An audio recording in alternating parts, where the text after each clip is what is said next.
Americans, probably, and you write about this, don't truly understand what government does and does not do. You have a great story you tell of LBJ and his assumptions about what, I guess it was NIH or maybe FDA did in terms of, or didn't, pharma, which was not accurate. I mean, this is sort of the basic research, but taking that basic research and then doing the trials and investments to realize this sort of life-saving, innovative medicine that American pharma has produced does not come from government, right? Yeah, look, the U.S. spends $47 billion on NIH. I'm generally fine with that as long as it's going to actual scientific research and not woke nonsense, or administrative costs at 60 to 80%. But in general, I'm for scientific research. I want to see more of it. But NIH does not produce cures. They're not made to do it. They don't want to do it. It's not their thing. And what they do is they produce ideas, scientific advancements that can then be taken into the world of what's known as applied research. And these pharmaceutical companies are the ones that produce the applied research that create the cures that you and I and your family and your wife even administers on a daily basis. And it is those cures that have really made it so that heart disease is less frequent today. Cancer survival rates are better. You don't have the issue of ulcers. I mean, I'm a big fan of the show The Odd Couple. And in every other episode, it seemed like Oscar would have some kind of ulcer flare-up because he had a taco or a burrito or something. And now we don't have ulcer surgeries anymore. He used to have to go to the hospital to get ulcer surgeries. That doesn't happen anymore. We figured out a way to solve this with pharmaceutical interventions. And I think if we berate the industry and belittle the industry and regulate and try the industry to death, it's not going to be there to create the cures of the future. Let's talk about cost, because I think one of the things that drives people to be skeptical of a headline that says in praise of big pharma, as commentary headlined your piece, is, are you kidding me? These guys charge so much for their drugs. They fight the generics from coming online. They're making huge amounts of money. Why should I praise those guys? In fact, when they come up with something, and you've spoken about this and you write about this, they kind of sit on it unless they can make maximum profits, or if they have it, they'll want to make you pay prices that are just, from the consumer standpoint, outlandish. And so they just look like some sort of greedy profiteering sector. Why is that narrative not the correct way to view the sort of risks they take as they pioneer in medicine? Well, I wouldn't say it's completely wrong, but it exists. This phenomenon of these initial high prices exists because that's the way we set up the system. We give them a limited patent window. When these products come out, they are the exclusive ones who could sell the product. And then we say that you can sell it for this period, and then somebody else will come and take your same product and sell it after the 10, 15-year window expires. We also have very long FDA approval periods. That patent window is ticking down across the FDA approval period. We allow for more and more trial lawyer lawsuits, nonsense lawsuits in many cases, although not always. And that takes away profits. And so we're setting it up so that the pharmaceutical companies, in order to survive, have to charge as much as possible in those initial years. The other thing is that the European countries impose price controls on it. So the pharmaceutical companies see the U.S. as the only market in which they can make up the cost, and the costs are upward of $2 billion to bring a new product to market. A lot of that is because of hyper-regulation. So I think with better regulation, more transparency, there are reforms we can do to make the prices more affordable. But one last thing I'll leave you with on this is that generic drugs are cheaper, and the U.S. is much better at providing for generic drugs. So once you get into the generic window, the U.S. actually has lower prices than the European countries. Oh, interesting fact. I wasn't aware of that. Although the problem with generic drugs, I understand, is that the ingredients reside in China, or certainly a large percentage, and so we ran into that during COVID. But that's interesting on the pricing side. Two things you just said, which I want to follow up on. It deviates a little bit from the article, but goes to the heart, I think, of the sort of issues you're thinking about, Tevi, is price controls, and the fact that one of the reasons why it costs so much is because Europeans mandate these price controls, right? And then now the Trump administration has sought to counter that, looking at that as unfair, that Americans should, in part, subsidize the price controls of the Europeans by paying for the heightened prices that pharma demands of the United States. Where does that leave us, and how does that impact the overall equation for pharma? You get price controls in Europe. Now, ideally, I think what would happen is that the Europeans would break and therefore pay more, which would reduce the pricing in the United States. But the direction I think things are headed based on Trump administration policy right now is we would get price controls here as well. And they're doing that primarily through the entitlement state, right?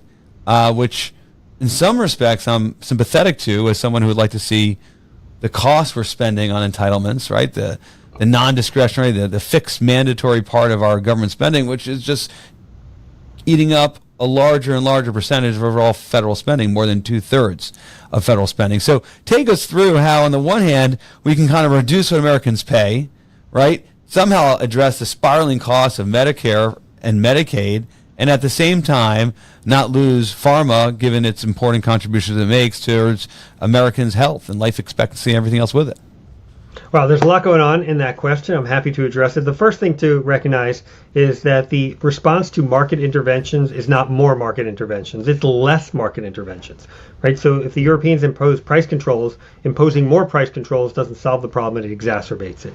The second thing is that we absolutely need to control our entitlement state. It's not just Medicare and Medicaid, which people talk about and are a big part of the problem, but there are 100 different entitlement programs or transfer programs in the federal government. They're overlapping. They have weird incentives. They cost a ton of money. We need to get that under control. Ronald Reagan, who is obviously the namesake of this great institute and this great podcast, led to real reforms in Social Security. And I think we could think about the same style of Social Security reforms in Medicare and Medicaid. One thing I would like to see is increasing the age of eligibility for Medicare, because people are just living a lot longer. When Social Security Medicare passed in the mid-19th, when Medicare Medicaid passed in the mid-1960s, the life expectancy was about 65. It's now upwards of 80.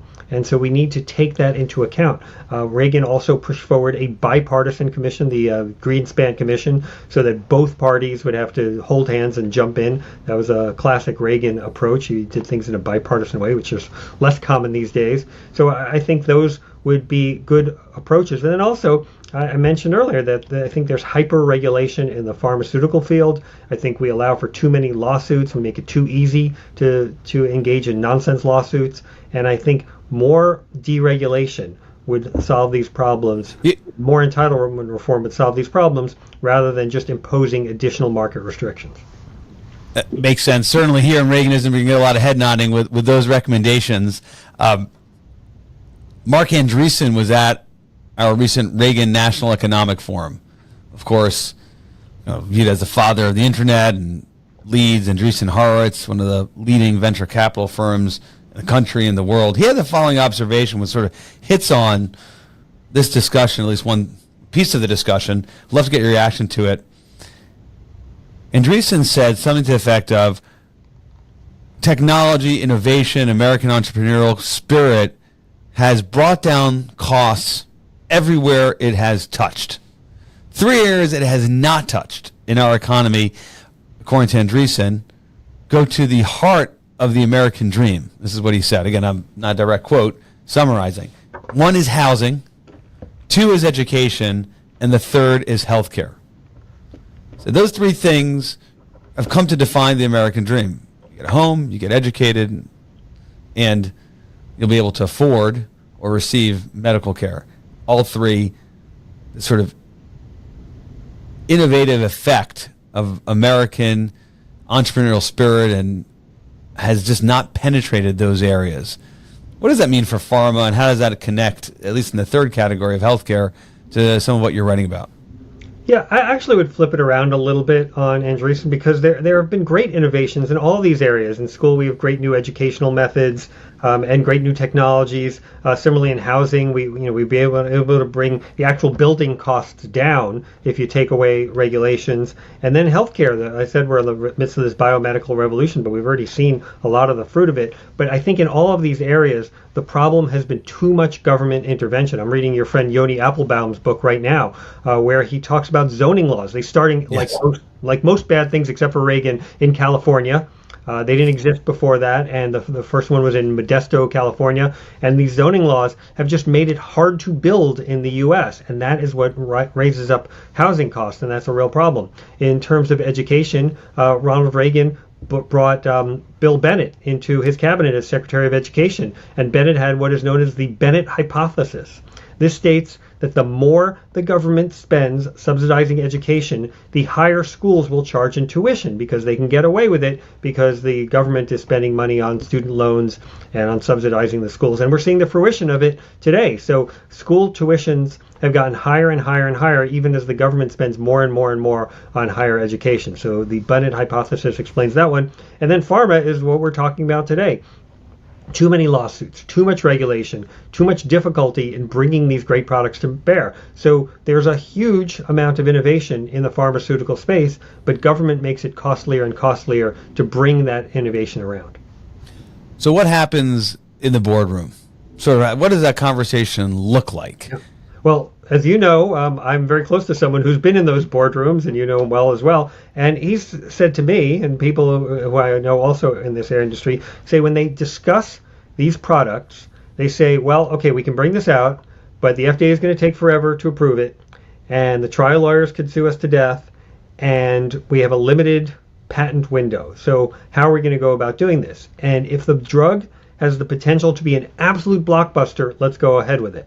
But if it's just a single or a double, if it's just a drug that's going to produce some profit but not a huge amount, let's not do it, and let's just invest our capital elsewhere. Maybe in just in the stock market alone. Don't put it in a new product because the risk is too great. And it's kind of like the movie studios, although the movie studios don't produce life-saving products. But the movie studios say, well, we're going to do a Marvel blockbuster, but we're not going to do the small single or doubles movies that you and I knew in the 80s, in the Reagan era itself. I mean, all the movies that we know that Reagan watched at Camp David, the kind of the small movies that, like the Tootsies and the moonlighting type movies, they don't get made today because they don't make enough money. But they were hits at the time. They made enough money to justify their costs, and they made people happy.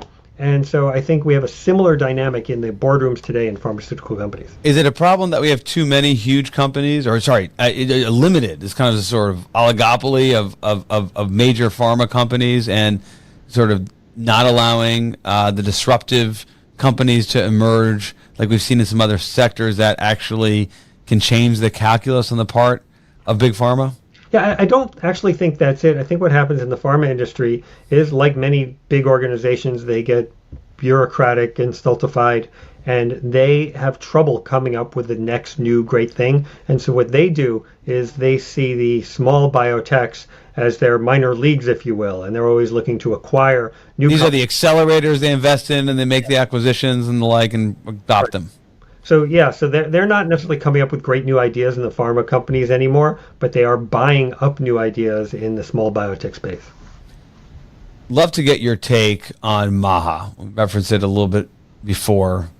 At the time of recording this podcast, news came out that RFK Jr. dismissed 17 members of the Advisory Committee on Immunization Practices, which advises on vaccine policy, as I understand it. He is the unconventional Secretary of Health and Human Services, to understate the matter. What does that mean for the sorts of innovation and life-saving opportunities before pharma that you're describing here in your article? Yeah, I wonder what would happen if the Reagan Institute did a deep dive search of what Robert F. Kennedy said about the Reagan administration when Reagan was in office. So who knows what that would bring up. But in all seriousness, look, I have some sympathy with aspects of the MAHA goal. I don't know why there's so much autism in society today. It's so much higher than it was when we were younger. I don't know why we have so many allergies. I mean, there have to be some causes for this. It can't just be greater recognition by doctors. It can't just be diagnosis. There's something else going on. I'm curious as to what it is. That said, I think vaccines are one of the greatest health innovations in human history. They save millions, if not billions, of lives. And I think they're a cost-effective and incredibly helpful intervention that doctors use to stave off deadly diseases. I mean, we have eliminated certain diseases from the face of the earth. Polio is not a thing anymore when it used to kill and make many American children paraplegic. So we are better off because vaccines exist, but that doesn't mean that every way we administer vaccines is the right way. That doesn't mean you should be advocating the COVID vaccine for a young, healthy child. And so I think we need to think about the ways we give out the vaccines and administer them, and maybe the vaccine schedules. But the problem is there's such hysteria and such inability to talk between the warring camps that if anybody says, hey, let's revisit vaccine schedules, they say, oh, you're an anti-vaccine nut. I'm not an anti-vaccine nut. I'm pro-vaccine. I'm absolutely adamantly pro-vaccine. And that doesn't mean you can't ask questions. And I think that's I always think about metrics here, just the baseline. I mean, I take your point on trying to have some sort of conversation within the warring camps and revisiting policies. I think that's one of the great contributions of President Trump, both 45 and 47. First iteration, this current iteration, is just revisiting orthodoxy, and that makes people uncomfortable, and it often and can lead to bad outcomes. But at the same time, it can lead to really good things too. And I think inertia shouldn't drive the decisions we make. Common sense should, and I think that's some of what he's contributed. But in this discussion around vaccines, to me, there are two metrics that really drive why it's clear that vaccines have been good for this country, good for its citizens. It's life expectancy and it's infant mortality. The former is up, the latter is down. I mean, is it more? Of course, it's more complicated than that. But that, to me, the correlation, if not causation, is right there. You know, you're absolutely right. Although I do worry about the issue of life expectancy, because it does seem to have stagnated a bit in the 2020s. A lot of that is due to deaths of despair and the opioid crisis. And so like 80 years old, right? We're like hovering at 80 and it hasn't really changed. Right. And our, I guess, comparator nations have been creeping up. There's a question, just given human physiology, how high it can go. I mean, I'm not expecting to hit life expectancy 100. Although if you do hit 50 in a healthy way, the odds of you hitting 90 or 100 are pretty high. So, but yes, things have stagnated a bit on the life expectancy front, and I think that is worrisome. But your overall point is completely right. Infant mortality down, life expectancy up, and getting rid of smallpox and polio and, for a while, measles, but other diseases like that has been a good thing for human health and good thing for America. And then going back to pharma and quality of life that we receive from innovation and the way that pharma has provided new ways of enhancing American lives. You look at weight loss products like Ozempic. I fold that into this conversation. That seems to me to be something that the articles you read, it's only having, it's almost like a magic drug, right? It's not just weight loss, but it's doing X, Y, and Z too. Prices are high. It's going to ride that out, I guess, until the generic options emerge. But this is another example of where those costs we endure as a society really drive some benefit here. How does that fold into the conversation? Well, I think it's an important point. And there are other drugs too, like statins, for example. They not only reduce the plaque around your heart, but they seem to have other positive implications for reducing heart disease.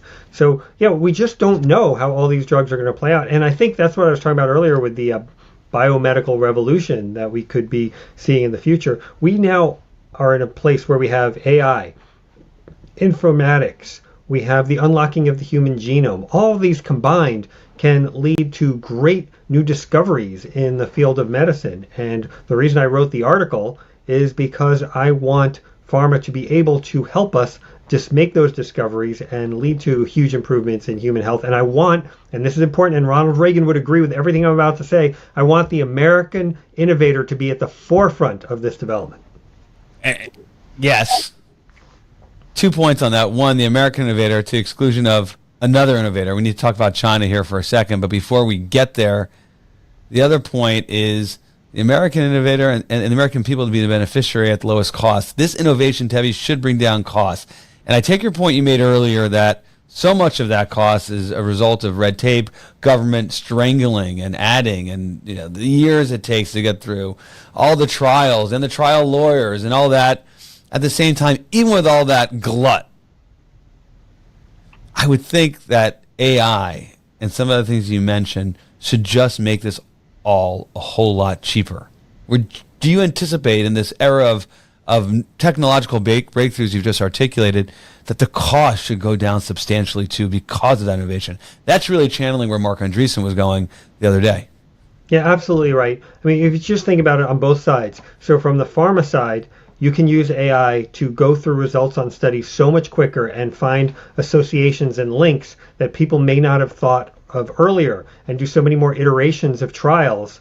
And I think that can help lead to new discoveries. But on the regulatory side, and I think this is important, I think Ronald Reagan would have appreciated this, is FDA is always saying they don't have enough resources. The rate limiting factor is the number of reviewers they have to go over these massive submissions. Well, you could have AI review the submissions and do them in a fraction of the time and a fraction of the cost. And we could review so many more drugs. I mean, we've kind of hit the limit of the record for most drugs ever approved by the FDA in a year is about 50. Usually where it's closer to 30. Well, maybe we can bust that record and going forward approve many, many more products with AI serving as a tool to help the regulators, not replace them, but to aid them. Great point. Let's jump to American innovation versus another country's innovation. China, of course, is a critical player here. Forget where I was listening to some conversation, I think tied to tariffs between the United States and China and the escalation, 125%. There's a reprieve now. We'll see if we go back to it. But one of the things that China was very concerned about was continuing to import innovative drugs from the United States. I wasn't aware of that it was one of the two things they really wanted in the context of this current iteration of the trade war, the second being high-end AI chips. That I was familiar with.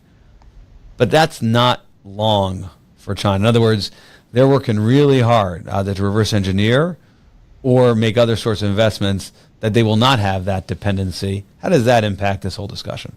Well, I think you used the exact right phrase there, which is reverse engineer.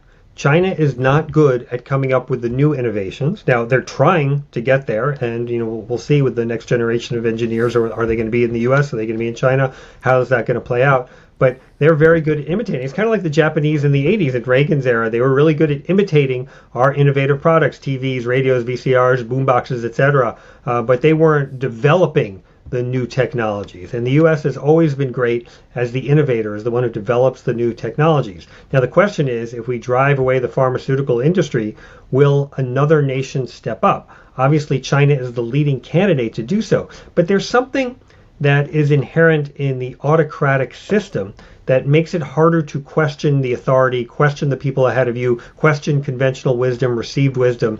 And the U.S. is very good at that. I mean, sometimes to our detriment, but we're always questioning, is this the right answer? Is this the right approach? And that's why our scientists are always better innovators than people in other countries, and especially people in countries with autocratic systems where you really can't question authority. So I think that's part of our special sauce. The other thing is immigration. We can bring I was just about to hit on that. Over the world. Nobody is clamoring to go immigrate to autocratic China. Nobody wants to live under their free speech restrictions and their points about whether you're in good behavior or not. People want to live in freedom in the United States of America, and we should continue to encourage it. Obviously, I, like Ronald Reagan, don't like illegal immigration, but I am for legal immigration. I'm also for tests. If you have people who are scientists, engineers, we should encourage those people above all others to come to this country and contribute their talents to continue this innovation revolution. But even that point, which would have been conservative orthodoxy even 24 months ago, is contested in conservative spaces now. There's a point of view. I don't mind if it's contested, but I'm going to continue to fight for it. I mean, this is. But I'm just to outline the argument that somehow we really shouldn't have to rely on foreign talent. I think the vice president is the most, perhaps, outspoken advocate of this position, which is we don't need to import talent. let's invest in the talent that was resident here in the United States of America, from his state of Ohio and elsewhere. I am all for the American spirit and all for great American innovators and creators. But if you look at Silicon Valley, if you look at the pharmaceutical industry, a lot of the discoveries are made by immigrants who come to America, who have that spirit of innovation and want to work to make this country better. Now, that said, I am not for importing people who have terrorist views or people who want to tear down America. But they're not talking about that anymore. But it's the former they're saying that sort of assumption, that point of view that the brain drain the U.S. benefited from, from the 20th century and forward is something that sort of a common good conservative who's focusing on the lower middle class American that's been overlooked in Appalachia and its surroundings really needs to be the emphasis. Let's invest in them and give them the job. Look, I understand the argument.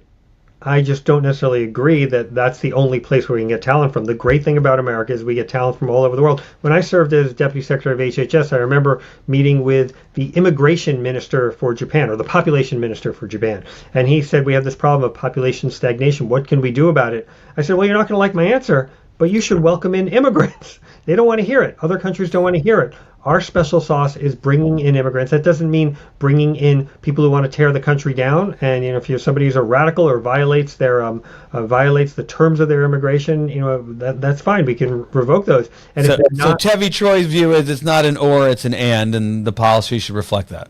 Absolutely. And I'm all for, and I think President Trump has talked about this, having certain tests in terms of encouraging scientists and engineers to come to the country. I mean, I think that's a smarter way of doing it than, let's say, just basing it on family reunification, which is still the, you want to talk about zombie ideas. I mean, that's Ted Kennedy's 1965 idea about how to bring immigrants to the country. I like that. Let's start talking about zombie Kennedyism instead of another form of zombieism, which tends to get bandied around here in town. I'll mention that. Let's rethink our immigration system, but it should be one that reflects the fact that there are talented people around the world, that they want to live here, and we should work to attract them. Last question on the discussion surrounding pharma. Well, we'll exit this discussion surrounding pharma and hit on another facet of President Trump. And here I want to go to Trump and Musk. And the nexus point perhaps for our conversation around China was the day that President Trump spoke to President Xi for the first time since he was inaugurated was the day you had the meltdown between President Trump and Elon Musk. That conversation between Xi and Trump should have been the headline, should have been the focus. It had so much to do with the security and economic issues, the major security and economic issues facing the United States, yet the world was fixated on just this back and forth between the most powerful person in the world and the richest person in the world. Did that surprise you at all, Tevye Troy, and why does that meltdown matter? Well, it doesn't surprise me that it dominated the headlines. I was on Mark Halperin's show, and we were trying to speculate on what the New York Post headline might be on it the next day. So, I think people are fascinated by this, and that's why I wrote my book, The Power and the Money, about presidents and CEOs, because people are fascinated by the intersection of money and power, by the feuds between presidents and CEOs. And am I taking a victory lap that I had some predictive power in this? I mean, I think I was right to seize on this issue back a couple of years ago and have the book come out just on the cusp of this election where CEOs played such a big role. But yeah, I would like to know more about the Trump-Xi conversation. It did get lost in the shuffle and might have more long-term impact on the U.S. than any of the fights between Trump and Musk. But one thing I would add, and this is based on my study in the power of the money of presidents and CEOs, is that we've often had presidents and CEOs who've had spats, who've had fights, who've said nasty things to one another, but they often make up. And one of these examples in the book is between Lew Wasserman and Ronald Reagan. Lew Wasserman was Ronald Reagan's agent. He got Reagan his first $1 million contract. They were close friends, but then they had a bit of a falling out as Reagan's career faltered. He blamed Wasserman for not getting him good roles. Wasserman thought Reagan wasn't appreciative enough of the stuff he did get. And then Reagan becomes a Republican governor of California. Wasserman's a Democrat. So they kind of drift apart. But then Wasserman's wife, Edie, who is very smart and savvy, saw in the late 70s where Reagan was going, and she rekindled the friendship. And Wasserman and Reagan were close again in the Reagan years. And so can I see Trump and Musk having some kind of reconciliation? Absolutely, because it's part of the story in The Power and the Money that the CEOs and presidents have blow-ups, but then they become friends again, and there's mutuality of interest that's worth considering.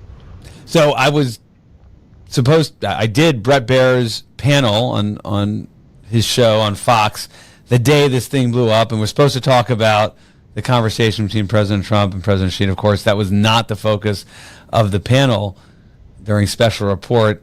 And the question to the panel was, who's going to win here? And in my mind, the person in the Oval always will win because they sit in the most powerful position in the country and the world. What's your take, Tavi? Did I get that one right? I have a slightly different take, although I don't disagree with you in the short term. So what I write in The Power of the Money is that in the short term, presidents have more power. There's no doubt about it. If there's a confrontation between the two while the president is sitting president, he has the advantage.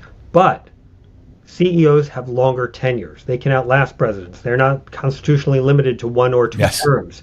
And so over the long term, CEOs can have more power. And this is what Musk reflected in that tweet he had where he said, Trump has 3.5 more years, I have 40 more years.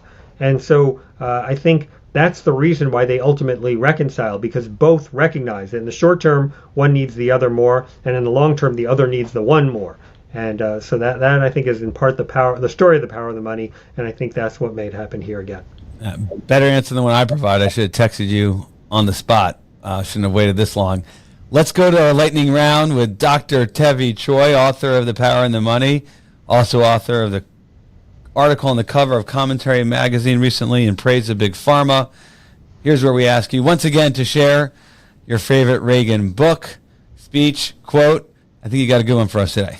Yeah, well, on the speech front, we've got to talk about his March 1983 SDI speech, his speech in favor of the Strategic Defense Initiative. And we are seeing today the fruits of that labor. Just this past summer, or in this last year, Israel, with American help, repelled 2 deadly Iranian missile attacks. If we did not have some kind of missile defense, then those attacks would have caused a lot more damage, and we would have had a much greater and much more devastating Middle East war that would have drawn the U.S. in. And Reagan said, he said in that speech, there will be risks and results take time, but I believe we can do it. And Reagan looked to the long term in terms of American innovation and what we can do over the long run. In terms of a quote, there was an idea he had that he used multiple times, which is the idea of a better tomorrow. He said in his second inaugural, we the present day Americans are not given to looking backward. In this blessed land, there is always a better tomorrow. And then he used a similar concept in his Alzheimer's letter, the letter that signaled his retreat from the world stage. He said that I know that for America, there will always be a bright dawn ahead. So think about it. In those 2 moments, when he's on top of the world, he just won his second election, his re-election, and he has a whole term ahead of him. He has that idea that things are always going to be better in the future in America. And then at the end of his life, when he's stricken by Alzheimer, he also has that same idea. And then just briefly, in terms of book, I've got to plug our friend Will Inboden's The Peacemaker, which talks a lot about Reagan and SDI and how important SDI and American innovation in general was to Reagan's vision of how America can win in the foreign policy arena. And he was actually right, as we did win the Cold War, in part due to the threat of SDI and the fear that the Soviets couldn't keep up with us technologically.